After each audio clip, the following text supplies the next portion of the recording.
Magka-holding hands at sabay na dumating sa 37 PMPC Star Award sina Francine Diaz at Seth Fidelin noong Linggo, August 24. Sila kasi ang recipients ng German Moreno Power Tandem Award sa nasabing award-giving body. Pero bago nila tanggapin ang kanilang parangal ay nagpaulan ng kilig ang dalawa dahil hindi sila mapag-iwalay sa nasabing event. May ilang beses din silang nakikitang nagbubulungan at nag-uusap, pero ang pinaka nakakakilig ay nang punasan ni Francine ang mukha ni Seth. Marami rin ang kinilig sa naging sagot ni Seth nang tanungin sila kung handa na ba silang maparehas sa iba. Hindi po kasi hindi pa tapos ang Francette, sabi ni Seth. Masaya naman ang naging sagot ng binata nang tanungin naman sila kung nag-level up na ang kanilang pagsasama. Kahit hindi pa nga sila ay thankful naman sila sa isa't isa dahil sa kanilang maayos na working relationship ay nakakuha sila ng award.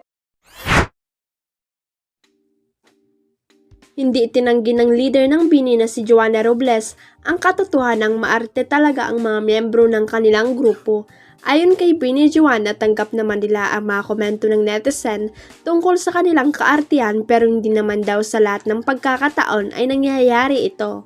Sa isang episode ng online show ni RJ Diaz sa YouTube, isa nga sa mga napag-usapan nila ni Joanna ang mga pang-ookray at pagninega sa kanila ng mga bashers at haters sa social media. Pati nga ang pagsasalita ng ilang miyembro ng Nations Girl Group ng English sa ilang interview ay binabanatan ng netizen. Natatawag sabi ni BINI Joanna kay Mama Ogs yung maarte po. Totoo naman po, maarte naman po kami. At patungkol naman sa pagsasalita nila ng English, syempre, nag-English po kami kasi nasa ibang bansa po kami for a sign of respect din po kasi nag-guest po kami. Dugtong pa ng dalaga, kahit paano naman po nakakapagsalita naman po kami ng English kahit kaunti lang yung baon namin.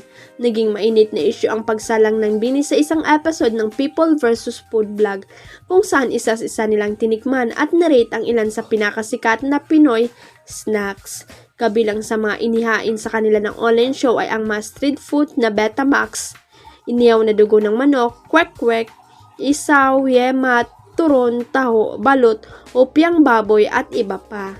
Nagpakatotoo naman ang mga girls sa pagsasabi kung ano ang hindi nila nagustuhan nang matikman nila ang mga ito.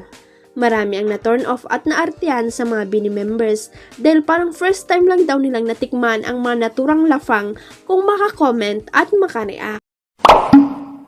Huwag kalimutang i-click ang subscribe button at i-ring ang notification bell para sa latest at legit chika updates.